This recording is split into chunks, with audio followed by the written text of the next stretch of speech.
E allora iniziai a indagare questo tema che era per nulla indagato. Considerate che all'epoca trovai solo un piccolo articolo di 3-4 pagine di una giovane ricercatrice, mi pare della Statale di Milano, che aveva scritto un qualche cosa sulla ripresa dell'immigrazione italiana. Quindi davvero c'erano basi teoriche pressoché nulle. E così ho pensato, parto dalla gente, inizio a intervistare le persone. Infatti io alla fine ho intervistato circa 150 friulani in 5 continenti diversi.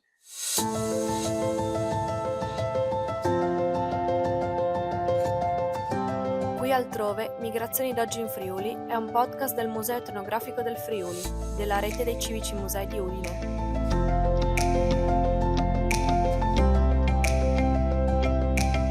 In ogni puntata racconteremo insieme ad esperti, professionisti e testimoni storie di migrazioni che hanno coinvolto e coinvolgono ancora oggi il Friuli Venezia Giulia. Sarà un viaggio tra vite, storie e voci di chi parte e chi arriva, ma anche di chi queste ha deciso di ascoltarle e di renderle note, e di chi ancora oggi le mantiene vive, affinché non vengano dimenticate. Io sono Sara e oggi parleremo di migrazioni contemporanee con Massimo De Liva.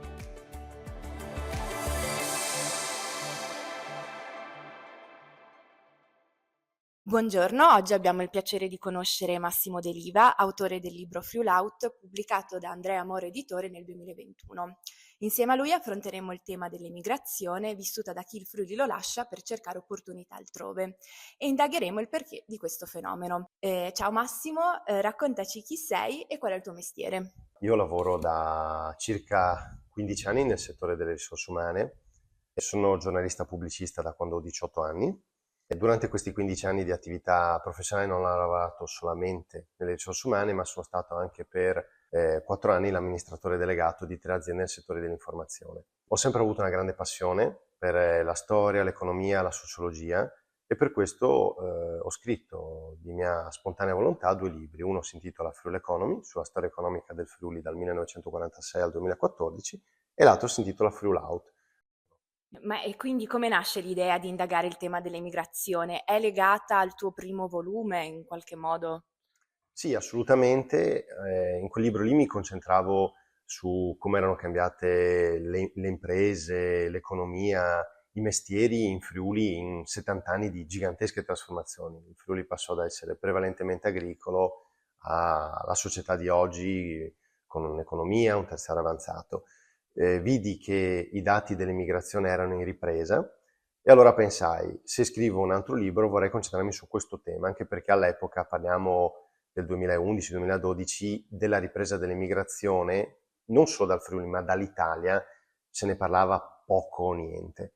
E allora iniziai a indagare questo tema che era per nulla indagato. Considerate che all'epoca trovai solo un piccolo articolo di 3-4 pagine di una giovane ricercatrice, mi pare della Statale di Milano, che aveva scritto un qualche cosa sulla ripresa dell'immigrazione italiana. Quindi davvero c'erano basi teoriche pressoché nulle. E così ho pensato, parto dalla gente, inizio a intervistare le persone, un po' grazie ai contatti dell'Ente Friuli nel Mondo che, avendo, voglio dire, focolare friulani in tutto il mondo, contattavo i presidenti e chiedevo se potevo intervistare le persone, un po' utilizzando LinkedIn.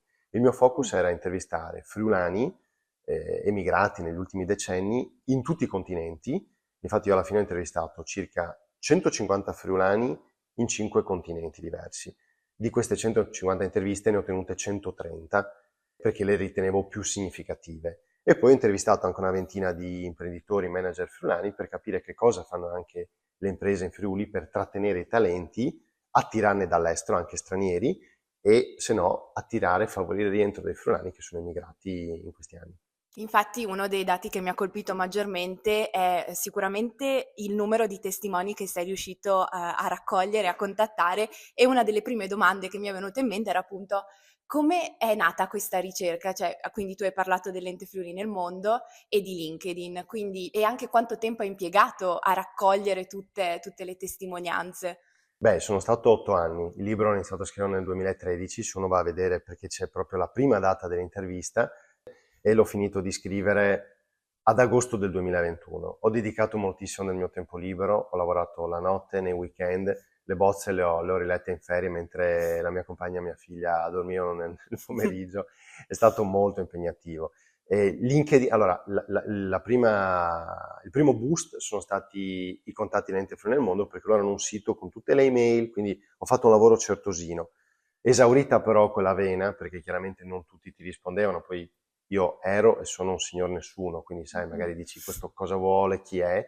Ho usato moltissimo LinkedIn e lì, avendo molti contatti, poi essendo LinkedIn un meccanismo molto aperto, molto libero, devo dire che lì il tasso di contatto e di risposta era 1 a 1, cioè devo dire che praticamente la gente si concedeva, e questo non è un aspetto banale, perché infatti nei ringraziamenti del libro io ringrazio tutte queste persone che hanno voluto dedicare con i lettori e col sottoscritto la storia della loro vita, perché poi nell'intervista io non facevo una domanda: perché sei andato all'estero? Ma cosa facevi in Friuli prima? Che cosa hai studiato? Perché sei andato all'estero? Come ti trovi?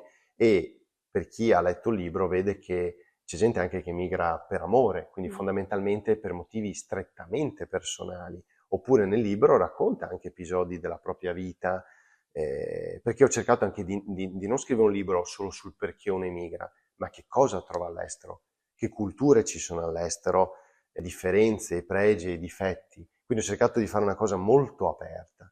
Non vi nascondo che è stato magari anche poi un dispiacere dover sintetizzare alcune interviste, perché poi il libro è strutturato anche, per chi l'ha letto, in modo molto aperto, no? Anche questa divisione per capitoli è fatta in modo tale che ci sia un fil rouge, però poi sono le persone che raccontano. E ho cercato anche di preservare lo stile originale delle interviste, che io stenografavo, non addolcendo le parole e non omettendo delle cose. Quindi ho cercato di tenere proprio quello che dissero effettivamente gli intervistati. Solo in alcuni casi, devo dire la verità, ho dovuto togliere alcuni commenti razzisti, perché non sembra, ma in realtà nel confronto di chiunque di noi va all'estero, soprattutto in culture molto diverse, non è banale questo.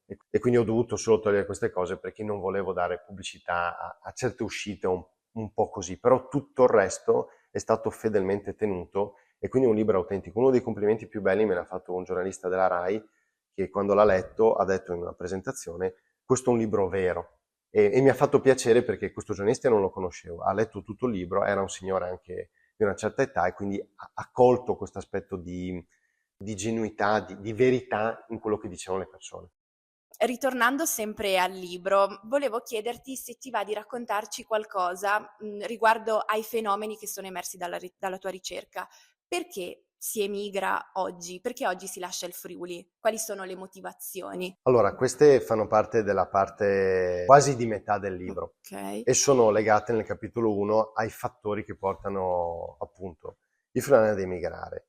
E provo a citarne i più importanti. Allora, innanzitutto c'è un tema legato alla curiosità, perché comunque sappiamo che il Friuli è piccolino e giustamente molti giovani crescono con l'idea che vogliono vedere come è fatto il mondo, ed esperienze come gli Erasmus, il fatto che insomma anche da diversi anni, lasciamo stare quello che è stato il viaggiare adesso dopo il Covid, ma prima con i voli della Ryanair, eccetera, eccetera, si poteva viaggiare a pochissimo prezzo in giro per l'Europa, e quindi c'era l'idea di vedere il resto del mondo, innanzitutto l'Europa e poi magari altri continenti, perché non dimentichiamoci che in questi ultimi decenni paesi come la Cina, altri paesi del sud-est asiatico, alcuni stati anche magari del Medio Oriente hanno avuto un tale boom economico che hanno attirato la curiosità delle persone.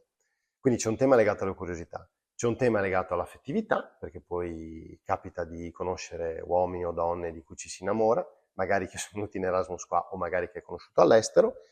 C'è anche un tema legato alle imprese. Da un lato le imprese friulane hanno magari delle filiali all'estero, oppure ci sono degli headhunter che selezionano friulani per andare a lavorare all'estero, e poi ci sono anche dei limiti del Friuli, no? Perché magari il Friuli non è come l'Italia, totalmente meritocratico, si può molto migliorare in questo senso, e pensiamo anche all'università, quanto voglio dire si fa fatica, no? Fare carriera all'interno, perché ci sono assegni di ricerca annuali, gli stipendi sono molto bassi, piuttosto che in tanti altri settori. E poi c'è anche un tema di percorsi di crescita. Nelle imprese in Friuli, mediamente, sono imprese molto piccole, legate a settori soprattutto del metalmeccanico e del legno arredo, che magari non incontrano l'interesse di tutti coloro che si laureano, e quindi si decide di andare all'estero. E all'estero, dove magari gli stipendi sono mediamente più alti, certo, il costo della vita anche in molti paesi è più alto rispetto al Friuli, però dove magari ci sono delle possibilità di fare carriera, e allora una persona magari continua a stare all'estero. Poi ci sono anche dei temi legati alle professioni culturali e creative, dove in Friuli ci sono pochi sbocchi e all'estero ce ne sono molti di più. Non è un caso che siamo in questo momento in un museo e magari qualcuna di voi è laureata in discipline culturali e creative, e chiaramente quelle sono ad Assolutamente. altissimo rischio, ci sono tutte statistiche, il libro è pieno di Sì, statistiche, infatti. di andare poi all'estero. Infatti l'ho chiamato cultura e creatività con la valigia. E poi ci sono anche temi legati al modo di lavorare, perché il lavoro in gruppo, il tema del bilanciamento fra vita e lavoro. Considerate che il libro è stato scritto prima del Covid per buona parte. Dopo il Covid questo è un tema di cui si sente anche molto parlare in Italia, del bilanciamento fra vita e lavoro. Però all'epoca, mentre scrivevo il libro, era un tema che i friulani all'estero continuavano a ripetere. Dicevano che negli altri paesi l'orario di lavoro tu ti attieni a quello, fai 8-5, non è che devi impazzire di straordinario. Questo però vale in diversi paesi, per esempio in Cina e in Asia vale molto meno. Lì la quantità di Mhm. lavoro, anche a Singapore, eccetera, è nettamente fermarsi molto dopo.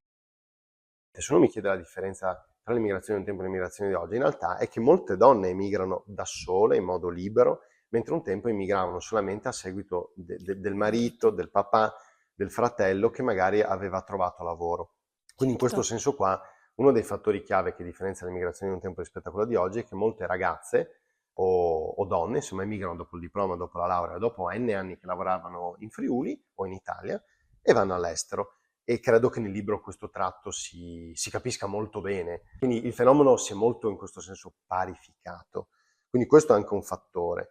E poi c'è anche un tema di orientamento professionale. Probabilmente le imprese e la scuola, l'università devono ancora di più interagire per far capire ai friulani che possibilità ci sono qua, perché alcuni emigrano senza sapere che qua magari c'erano delle aziende che avrebbero potuti assumere.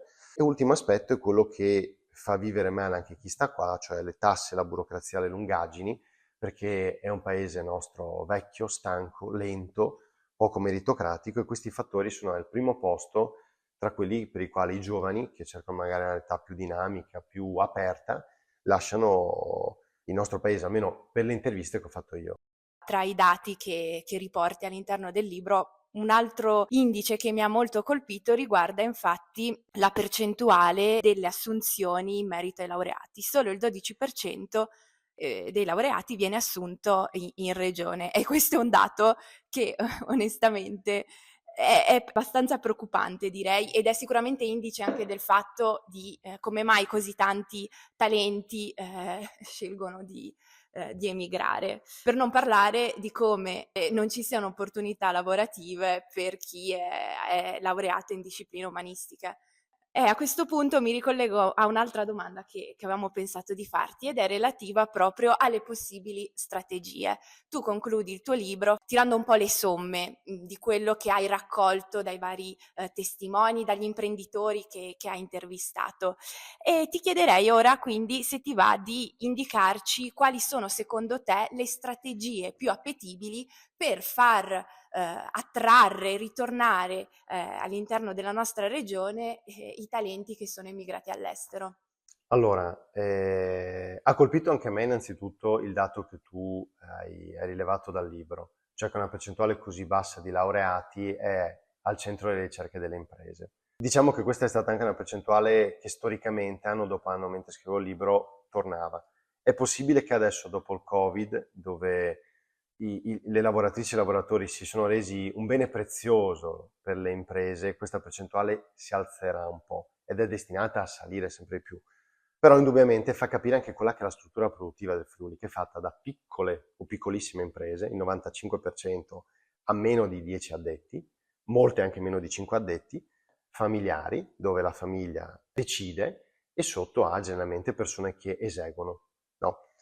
Quindi la prima leva su cui dovrebbe lavorare la regione o l'Italia è aiutare l'impresa a crescere, perché se le imprese crescono iniziano a strutturarsi in modo tale che hanno bisogno anche degli organi di staff, quindi non so, il marketing, gli acquisti, la logistica, le risorse umane, e quindi inizi ad avere dei mestieri che per forza di cose hanno più probabilità di aver bisogno di gente laureata, perché se ti concentri sulla produzione è probabile che lì sia sufficiente avere un buon tecnico diplomato che ha fatto l'ETS, tutte cose rispettabili di cui ho un grandissimo rispetto. Nella mia vita lavoro in azienda, ho assunto moltissimi operai, però chiaramente tutto il bacino dei laureati è insufficiente, quindi aiutare l'impresa a crescere, questo è il numero uno.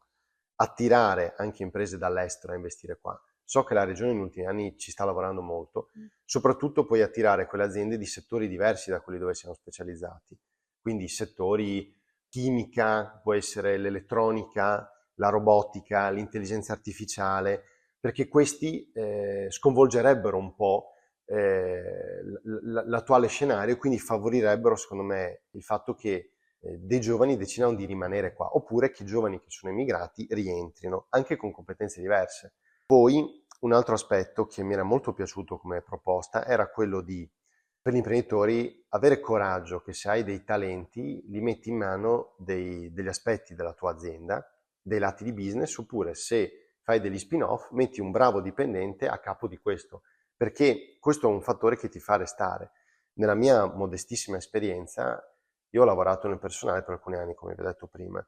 Poi un giorno il titolare dell'azienda dove lavoravo ha acquisito queste 3 aziende di comunicazione assieme ad altri imprenditori e mi ha mandato lì a fare il direttore del personale. Poi dopo un anno io sono entrato all'amministratore delegato. Quindi lui ha avuto grande fiducia nel sottoscritto e mi ha dato a 30 anni una grande motivazione.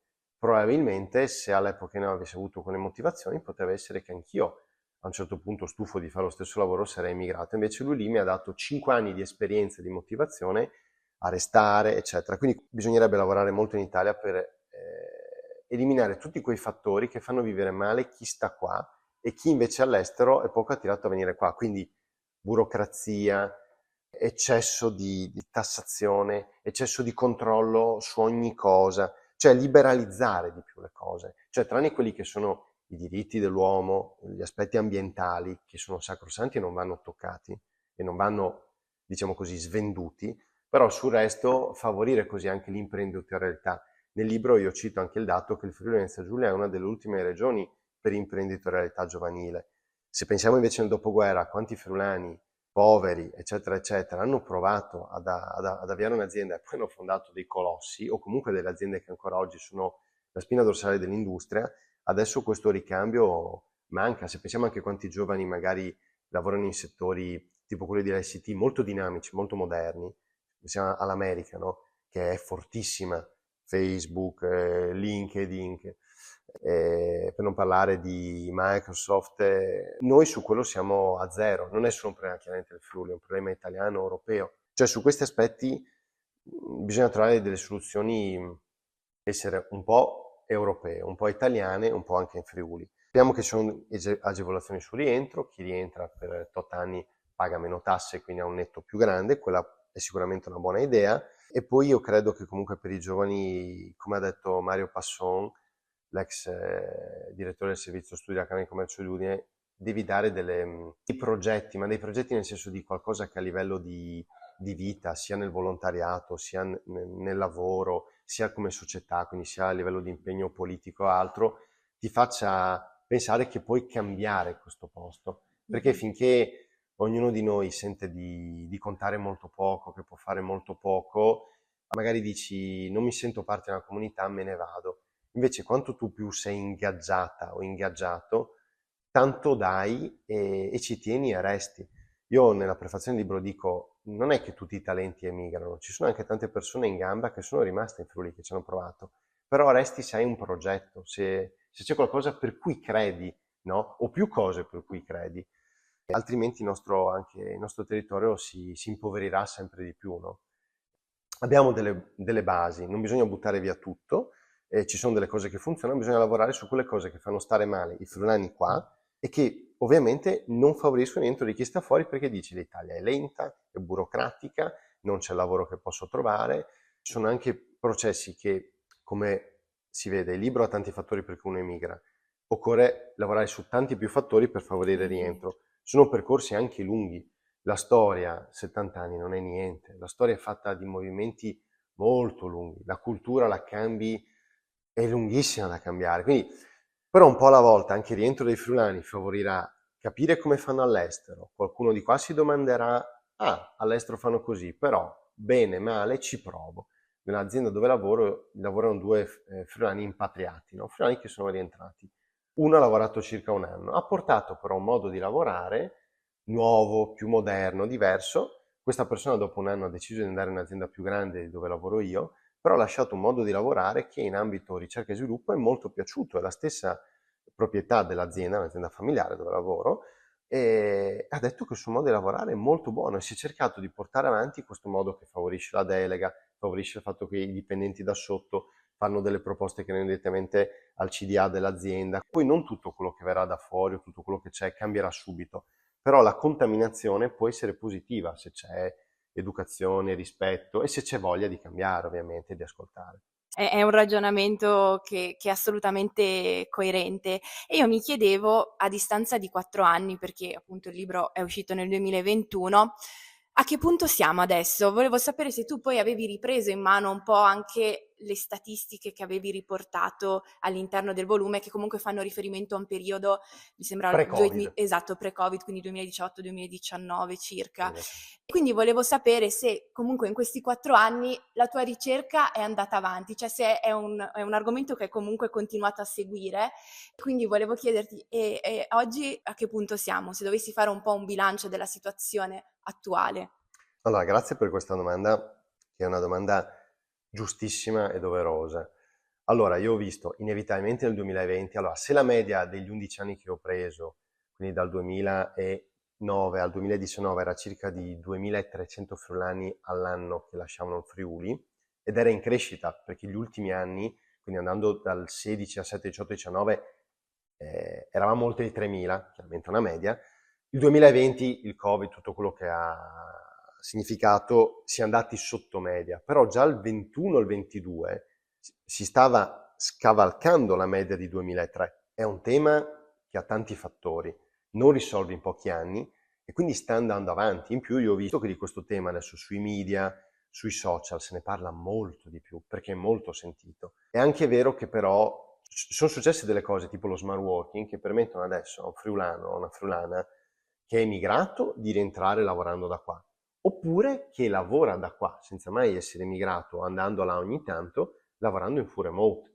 Quindi anche la tecnologia ha dato delle possibilità. Inoltre non va dimenticato che in tutte le persone ormai, non in tutte, ma sempre di più nelle persone, c'è anche un'idea che 50 anni fa, 60 anni fa, prendevi moglie o marito, prendevi un lavoro e andavi avanti tutta la vita. Adesso lo sto semplificando, banalizzando in modo anche un po' vergognoso, ma per dire che c'era l'idea una cosa è per sempre. Adesso già si vede che le persone possono cambiare lavoro anche ogni 2-3 anni. Quando io ho iniziato a lavorare, il mio capo mi disse 15 anni fa, sarebbe bene che uno cambia ogni 7-8 anni. Se cambia ogni 2-3 anni significa che c'è qualche problema.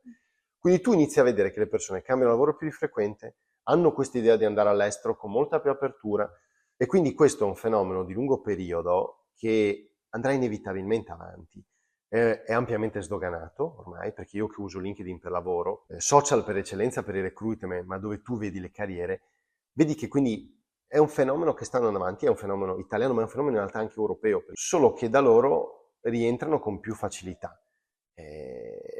Stanno comunque tornando anche i friulani, però non è detto che se non si trovano bene non emigrano nuovamente. Quindi questo è un fenomeno che secondo me rimarrà e sarà sempre più forte. Più però il mondo è globalizzato, perché se invece si va verso un mondo regionalizzato o ancora di più statalizzato, è chiaro che questo fenomeno, se inizia a mettere delle barriere, anche l'immigrazione rallenterà o sarà più difficile, no? E quindi è importante che l'Europa resti comunque aperta e poi dipende anche dalle barriere che verranno messe. Questo è l'unico fattore che secondo me può ridurre l'immigrazione, ma poi è chiaro che c'è anche un tema di legame. Noi non abbiamo parlato, ma comunque molti friulani sono rientrati perché volevano stare con la madre e il papà anziano, volevano permettere ai figli di vivere in un ambiente più tranquillo, perché anche vivere in una grande città offre delle opportunità, però anche è molto più caotico, molto più difficile avere dei figli. Poi c'è anche un tema legato alla libertà di pensiero. Mi ha colpito quel friulano che è rientrato dalla Cina perché non voleva che i figli studiassero in scuole cinesi, che sono molto irregimentate, no? Molto rigide. No? Tutti questi aspetti possono portare le persone a essere ancora più libere, a muoversi ancora di più con flessibilità. Poi anche la parola immigrazione che ho tanto usato, io l'ho usata per riferirsi a un fenomeno e parlare anche storicamente, però adesso si parla sono andato all'estero, si parla di mobilità, quindi anche uno non si sente un emigrato come un tempo, salvo poi dopo anni che magari vive all'estero rendersi conto che la propria cultura è diversa e quindi dopo un po' sei stufo e vuoi tornare anche indietro perché ti senti a casa e vuoi stare lì, no? Perché comunque sì, non è facile stare in una cultura molto diversa da tanti aspetti, religioso, culinario, sociale, no? E dopo un po' magari vuoi anche rientrare. Sì, in effetti, tra le motivazioni che indaghi, no, per i rientri c'è sempre il motivo affettivo, il legame con i parenti, con gli affetti che si sono lasciati a casa. Sarebbe bello che si tornasse in Friuli anche per altri motivi, non solo per questi e quelli che abbiamo indagato prima anche. Bene, allora io vorrei concludere facendoti una domanda un po' più personale, perché abbiamo parlato tanto di emigrazione e mobilità, ma io mi chiedevo se tu avessi mai vissuto un'esperienza di migrazione, se ti fossi mai trasferito all'estero e avessi effettivamente vissuto per un periodo fuori dal Friuli. Allora, fuori da Friuli quando ho studiato, perché ho studiato in un'altra regione però d'Italia, non all'estero. Nell'azienda dove lavoravo all'inizio io avevo anche fatto la patente, tutti i vaccini per andare a lavorare in Thailandia, perché questa azienda aveva una gigantesca sede anche in Thailandia. In Thailandia lavoravano a capo un thailandese e un friulano. Quando io ho fatto il colloquio, che doveva essere colloquio e da lì a pochi giorni si è dovuto partire, l'amministratore delegato thailandese disse che lui cercava un giovane ma con esperienza e io ero giovane ma avevo solo un anno di esperienza nel settore, per cui lui alla fine bloccò il mio trasferimento all'estero in Thailandia. Quindi io non ho mai lavorato all'estero. C'è stato un periodo della mia vita, un po', forse l'avete capito, attorno ai 30 anni, che a me sarebbe piaciuto andare all'estero per fare un dottorato e fare la carriera di professore di storia economica, volevo andare in Australia. Poi però è subentrata questa opportunità lavorativa di fare amministratore delegato. Inoltre poi ho conosciuto la mia compagna e queste cose mi hanno poi portato a decidere di rimanere qua. Non sono affatto pentito perché comunque ho fatto delle belle esperienze, sono molto contento, eccetera. Però insomma ho 40 anni, nulla è scritto per sempre. Mi piace pensare che magari se mi capitasse l'opportunità la valuterei molto attentamente, ecco. Anche un paese come il Canada è molto interessante, ma tanti altri, ecco. Quindi una destinazione che ti piacerebbe il Canada, che ti piacerebbe esplorare Sì. e che ritieni un bel posto dove vivere? Sì, a parte, voglio dire, il freddo, credo che sia un paese che ha molto di europeo, ha sicuramente anche degli aspetti americani, ma non così tanto. Ed è un paese interessante, che storicamente è un paese di immigrazione friulana. E i friulani che sono andati in Canada, diversamente da quelli che sono andati in Argentina e in Sud America, si sono trovati molto meglio. Non sono mai rientrati. Il Canada, secondo me, sarebbe un paese interessante. Ecco, poi questa è un'idea, poi come tutte le idee devi metterla a terra. Quindi. Bene, grazie. Ultimissima domanda. Il volume che io ho letto l'ho preso in prestito nella biblioteca dell'università e c'è una tua dedica all'inizio del volume e devo dire che da studentessa universitaria mi ha molto colpito. Quindi penso, questo libro a chi è rivolto? A noi, giovani studenti? A chi? Sì, guarda, mi fa strapiacere che hai colto questa cosa. Ci tenevo anche tanto, grazie, ci tenevo tanto che questo libro andasse all'università e che chi studia lo legga per farsi un'idea e come ho detto prima, perché anche provi a vedere che cosa c'è in Friuli e solo quando l'ha capito decide di fare una scelta consapevole, se lasciare o rimanere qua. Quindi io l'ho scritto perché le persone di qua riflettano su questo tema e si ricordino che in questo periodo storico i friulani avevano ripreso ad andarsene. Poi l'augurio e l'auspicio è che il Friuli un giorno sia così ricco di benessere, di opportunità, che tutti decidano di rimanere, però sappiamo che un'utopia non sarebbe neanche giusto, è bello in realtà girare, muoversi, vedere il resto. Infatti secondo me le testimonianze raccontano anche questo, raccontano la bellezza del muoversi e quindi anche di fare dei confronti, però non va neanche dimenticato che moltissimi friulani all'estero in realtà rimpiangono il Friuli, cioè è strisciante questa voglia comunque di tornare.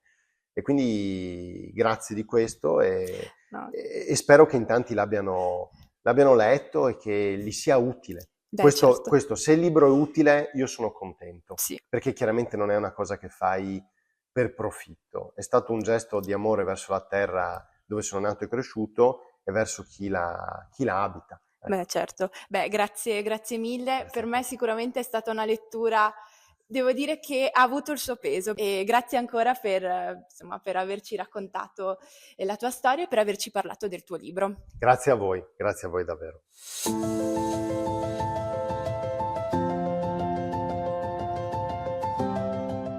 Quello che avete appena ascoltato è un podcast a cura del Museo Etnografico del Friuli, realizzato nell'ambito del progetto Qui altrove migrazioni d'oggi in Friuli, con il sostegno della Regione Autonoma Friuli Venezia Giulia. Potete visitare la mostra collegata al progetto presso il Museo Etnografico del Friuli dal 31 maggio al 28 settembre 2025.